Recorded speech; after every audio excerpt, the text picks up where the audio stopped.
Welcome to Distribution Talk with Jason Bader, the show where we dive into the stories, struggles, and solutions from business owners and thought leaders in the wholesale distribution market. Hey friends, Jason here. In this episode, I had the pleasure of speaking with Katie Parris, President and CEO of The Part Works in Seattle, Washington. The Part Works is a plumbing distributor specializing in commercial facilities maintenance applications. As a second-generation owner, Katie shares the challenges of making the transition to the big chair and how important it was for her to gain outside experience before re-entering the family business. Technology investments have allowed her to dramatically increase the revenue of the organization without having to add headcount. I thoroughly enjoyed the conversation, and I hope you do too.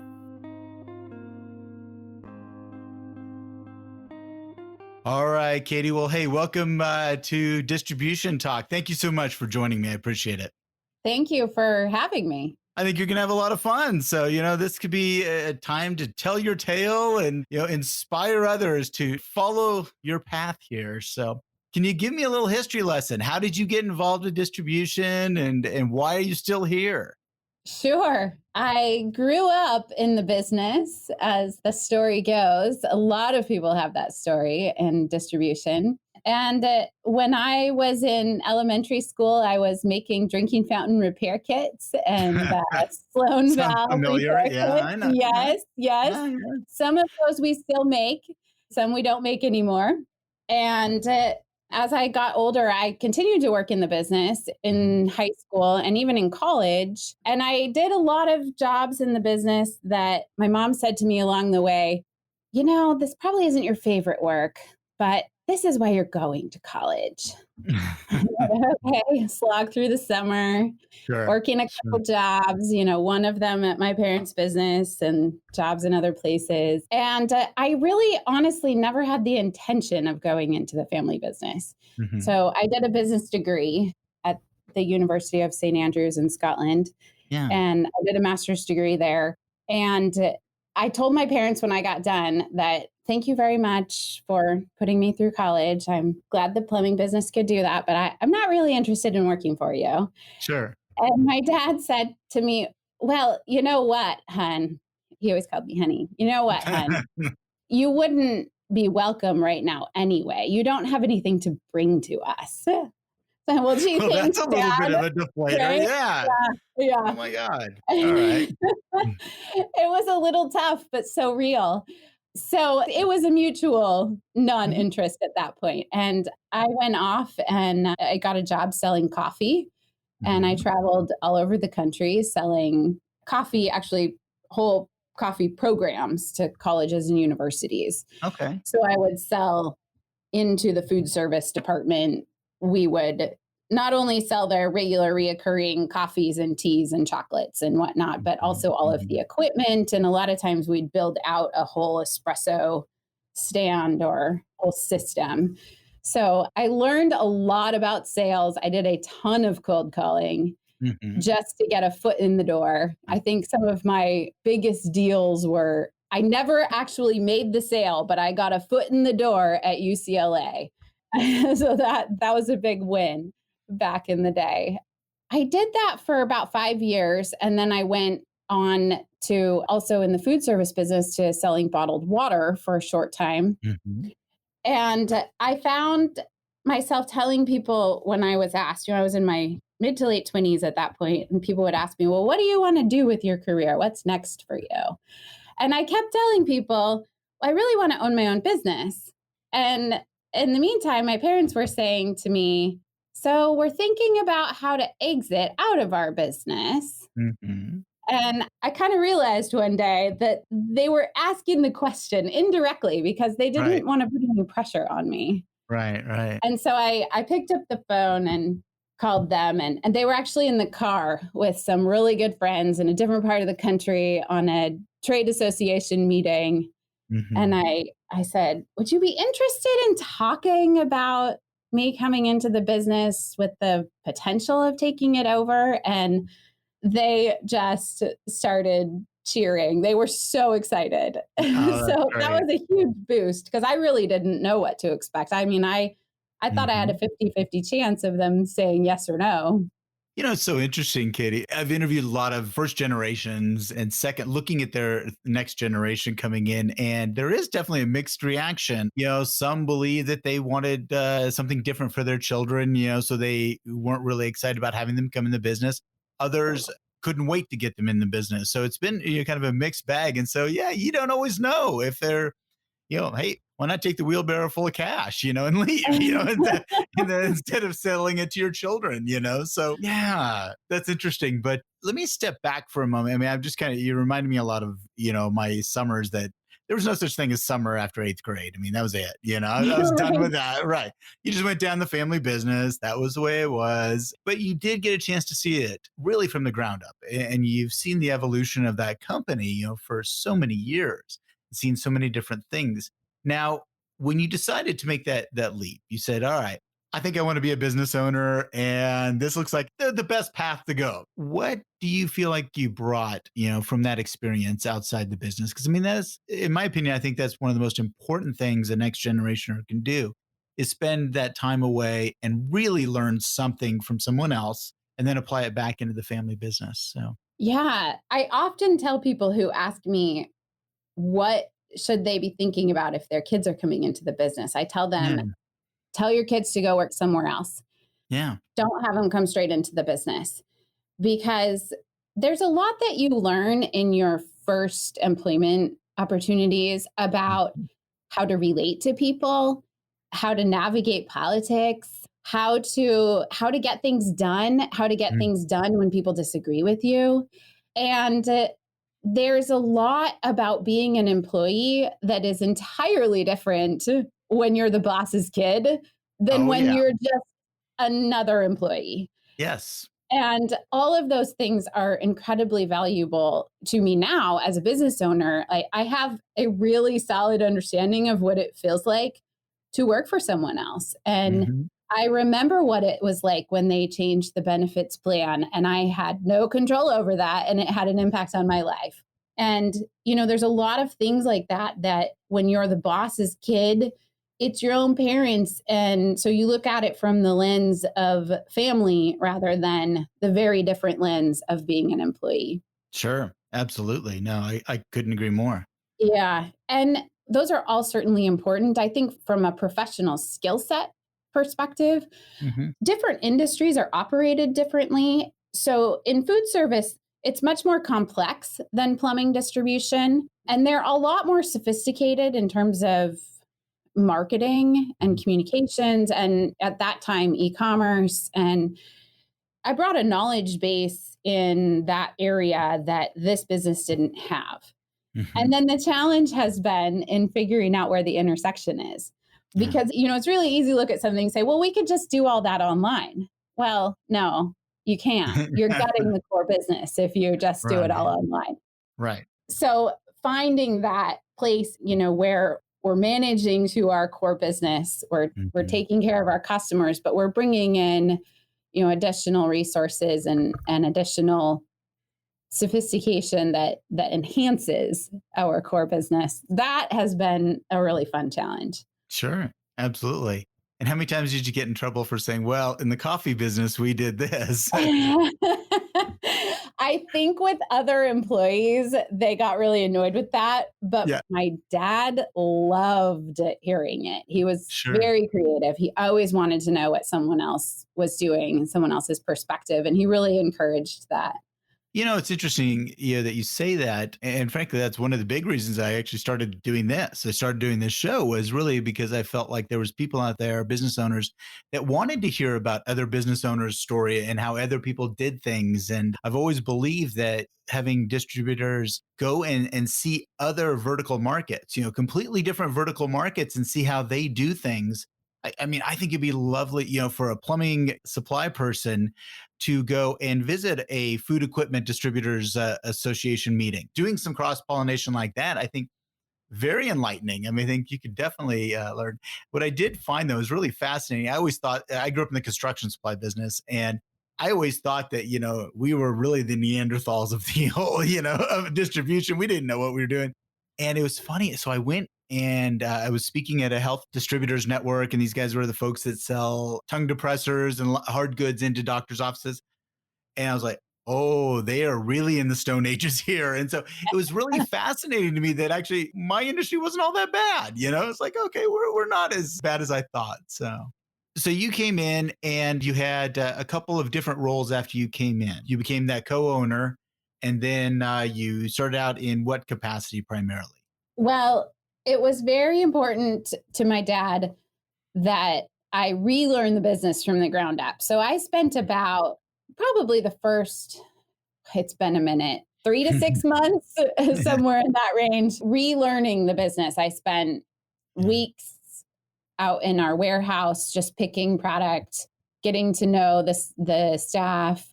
We are a small business. We're about 25 employees. So it's absolutely realistic to know everyone fairly well. I spent a very little bit of time in accounting. I spent a lot of time in our inside sales. Hmm. Then I picked up a handful of accounts to call on.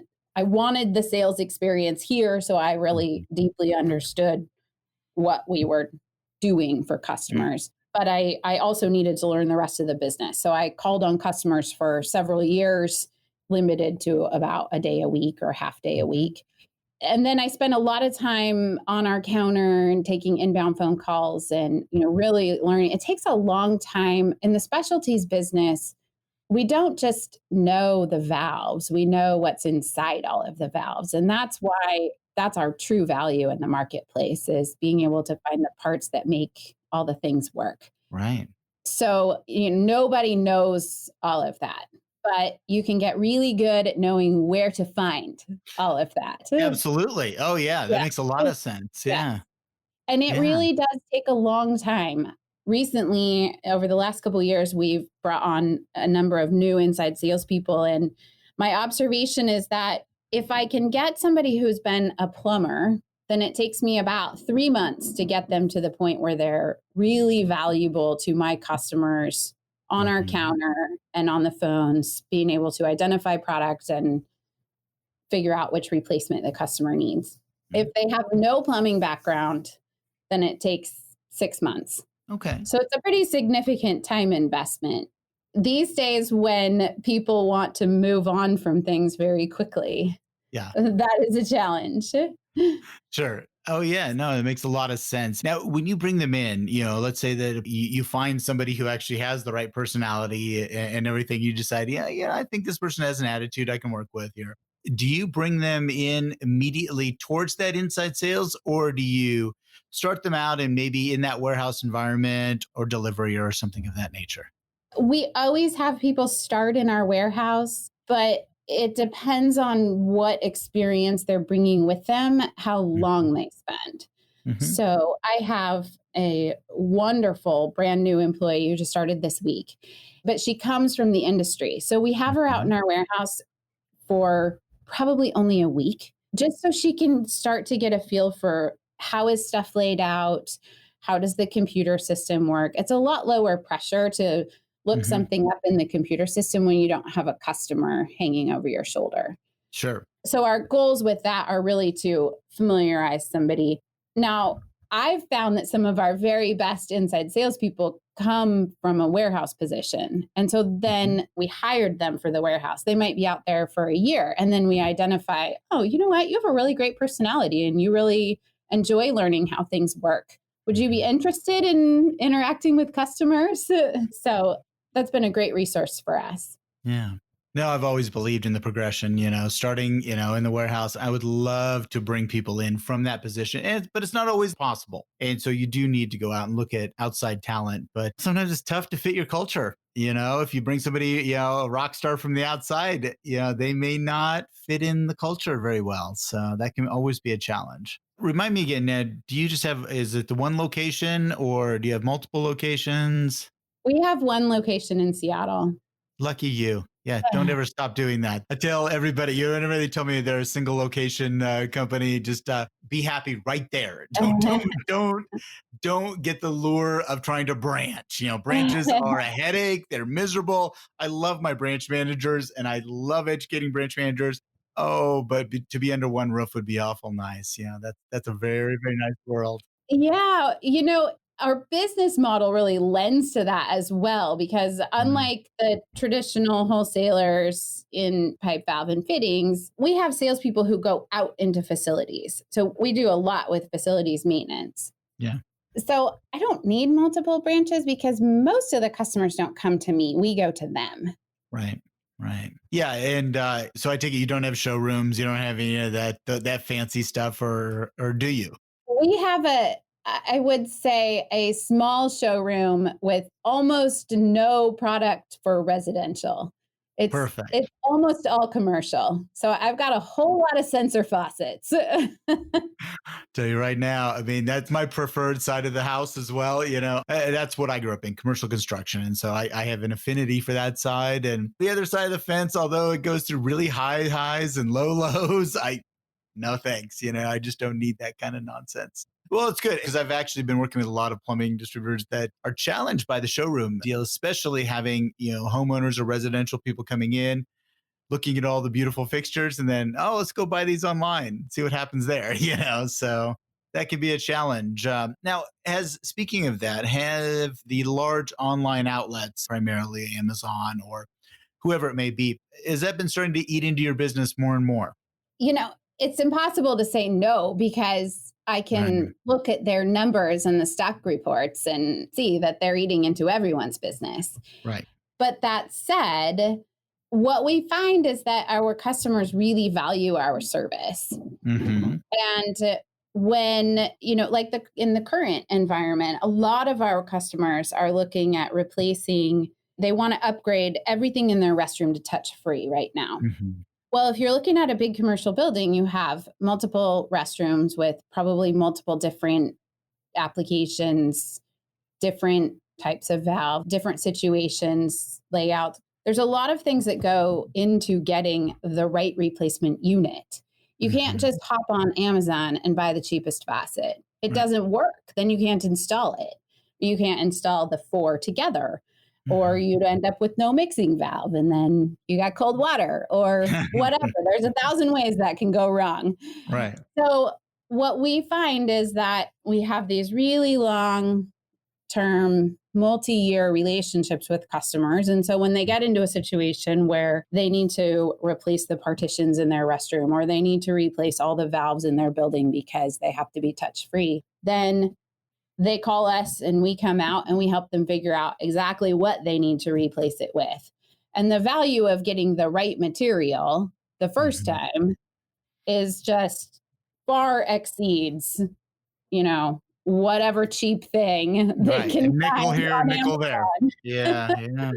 It's interesting in doing a little research on your company. I noticed the text to tech service. So could you tell me a little bit about that? Because I think it kind of goes hand in hand with what we're talking about right now.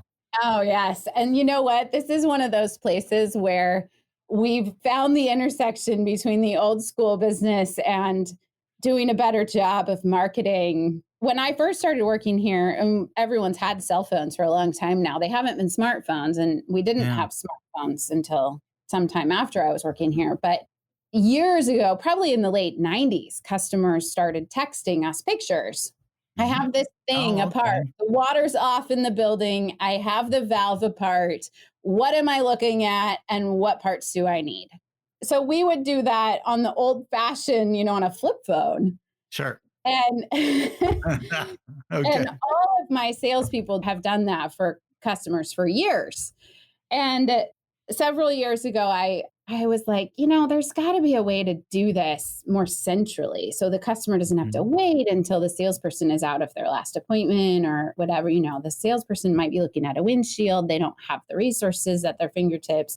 So we found this tool where the customer can text and it actually comes into a desktop environment. And so then we're able to set up autoresponders so that we can get back to the customer really quickly and let them know we have their information. We can then respond with a link out to our website. Here's the exact products you need. And so it's become a much more sophisticated tool at this point. But we're essentially doing that same work of identifying, here's what you need, and here's your source for it. Well, you think back, how does a contractor make money? And that's what I always go back to, again, being from the construction side. is contractors make money when things are there on time or, quickly. Yeah, I mean, that's basically it. Right thing quickly. That's basically what it gets down to. And so really that's what this service really does for them. And I think that's, in my opinion, one of the great insulators from, your online giants, when you can do something like that. That's a big Yes. one.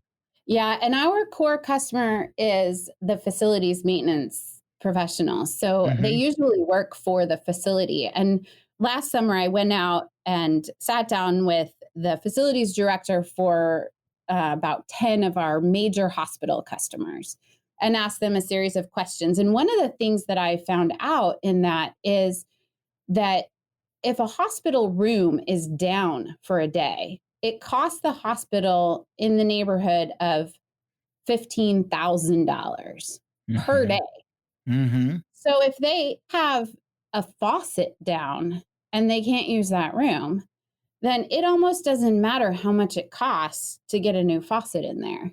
Yeah. If I have the part sitting on the shelf, there is no facilities manager who's going to shop for something cheaper because I'm able to tell them exactly what they need. I have it sitting right here within, few hours pickup at most, and we're able to supply that need. And we want to be in relationship with our customers. And so we certainly don't take advantage of that.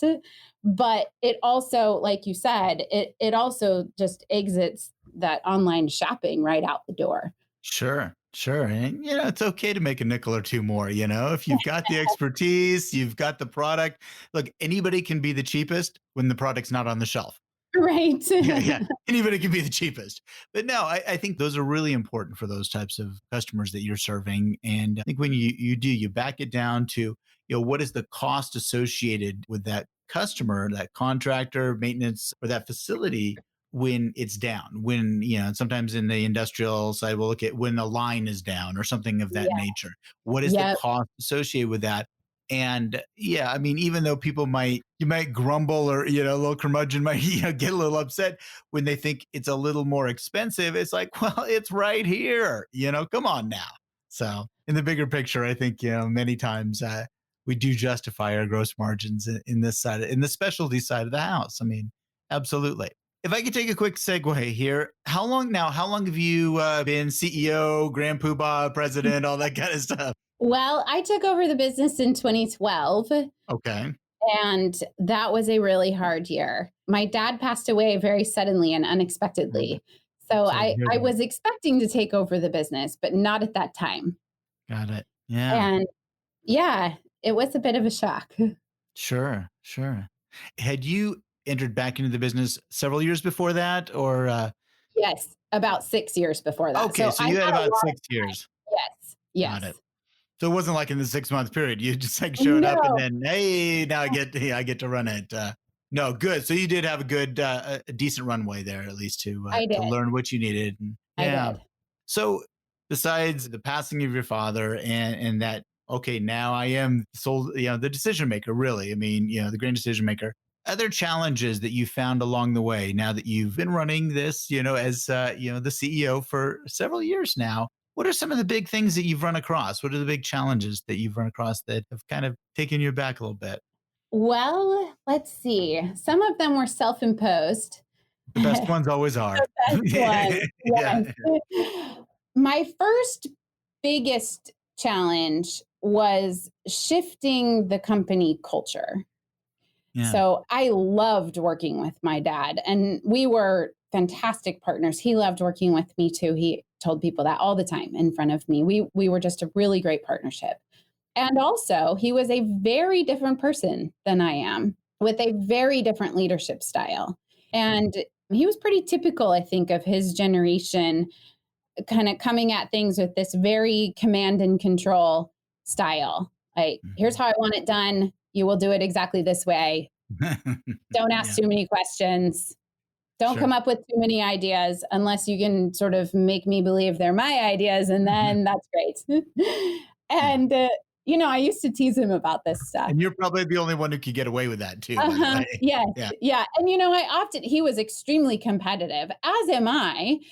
But I often said to him, if I was my brother, I don't think this would be going so well. Right. So my style is very different, and I've always been very collaborative. I've always preferred to get a whole group working on something together, everyone getting their pieces, bring the whole thing together, bring everyone's ideas to the table, filter out what's going to work and what's not going to work. And that is entirely different. And it takes a lot of times, it takes a different person. And so there were a few years where it was probably a good 3 years where there was a lot of pain as some employees came with me painfully and made that transition. Like, okay, does she really want my ideas? Does she really want me to speak up? Right. And some people just couldn't shift it out of a you tell me what to do mentality. So that led to a lot of employee transition, and that's hard. That's hard on any business. I would not recommend a revolving door. Right. But it was necessary because I wasn't going to become my dad. I needed to build the future of the business around my own leadership style. And now I have an amazing team, and we've got kind of the old guard and we've got the newer people, and they work really well together, and everyone respects what others bring to the table. They get frustrated with each other, they work it out. And it's really powerful. And I think in the midst of the current environment around us, Yeah. I feel so much more confident having a team that I know is pulling at 100% to get the job done. When we lost my dad, it was a similarly crisis environment. And I had no idea how to proceed and how to bring leadership together and how to get things done. So this feels really different to me this time through. I'm glad you kind of brought that up, though. When you were thrust into that position, did anyone help you? I mean, was there any outside influence that came in that you could rely on that really helped you through that? Because that is challenging. And you were now the spotlight, went from your father to you. And everyone was expecting you to make all the decisions, it sounds like. So was there anybody from the outside that helped, or was anything that really kind of helped get you through that period? Yeah, there were several. First of all, my mom is incredibly smart. She's a CPA. She had always been involved in the business. And so we very much did it together. And I had a couple of employees who are still with me who were just anchors in making sure I really understood the complexity of decisions that needed to be made, and political situations that might come up, whether it was with customers or vendors or different things. Sure. And then I did have a couple of outside advisors, people that I knew through various networking relationships or through church or whatever, kind of stepped up and said, I know a lot about this space. I've been a CEO. I'd like to help you. And there was one in particular who really spent a lot of time helping me understand what I needed to be focused on. And I think that's one of the hardest things about making a transition from running one part of a business to being responsible for the whole business, is that you can be much more proactive when you're responsible for a segment. You can have a plan and you can work to your plan and you have these specific goals and they're all in alignment. And when you're the business owner, you have things coming at you from all directions. And yes, you have the big picture business goals, but then there's also the insurance guy called and I have to renew the insurance and I don't know anything about business insurance. So I have to understand what in the world I'm even looking at before I commit to, there's the employment stuff, whether it's legal or the different things. And, there's so many pieces of the puzzle that are just disparate. And so figuring out, like, where do I focus? How do I prioritize? What do I put on top? And getting out of tyranny of the urgent. Yes. Those were some places where I had some really good help. No, it's fantastic. I mean, I'll tell you, it's shocking, when you look back at your parents or, in this case, your father, I'm thinking, man, they were really smart. They could juggle all this stuff. And I'm like, what are you supposed to do here? So, I think in many ways, when you start a business from scratch, you yeah, start small and those things build over time. And there are certainly its own special challenges of starting from scratch. I mean, the sure. risk is off the charts. I do not want to belittle that. But I think that comparing, my dad's exit and his understanding of all the pieces of the business is really different than having somebody step in and try and fill those shoes without having built all those pieces. Right. No, I agree with you, Katie. Absolutely. I mean, that makes a lot of sense. So, and going back to your question about challenges, Yeah. another Yeah. challenge, the one that was more self inflicted, was I decided a couple of years in that I needed to modernize our technology platform. Yes, everyone Yeah, who's that'll been always be through fun. it Oh, is yeah. now groaning. Yes. So the system we were on was older than me. And there were just these gaping holes that were never going to be fixed because they were architecture flaws. And after a lot of research and review, I decided to move on to a more modern, totally cloud platform. It was a massive change. And it was, I would say, 18 months of hell. Yeah. Oh, yeah. And so well worth it. That's all now. We've been on the system we're on for going on 4 years now. And we can do so much with our technology now that we never could have even imagined. And I've grown the business in the last 2 years, we've grown by well over 50%. And I have added zero headcount. And that's all because Yeah. the technology allows for just this extensive automation. And these Yeah. things that we used to do with paper and manually, they just happen. Yeah. And Yeah. there's what I find exciting about it is that there's so much more automation that can be done. Right. Right. That they become this blank canvas. And now Yeah. it's really, you start to become creative. This is, Yes. your opportunity to be creative and tap the interest of that customer. And I've been thinking Yeah. a lot about voice of the customer lately and really thinking about, what do they want us to become? Now you have the underpinnings of being able to do that. Yep. Absolutely. Yeah.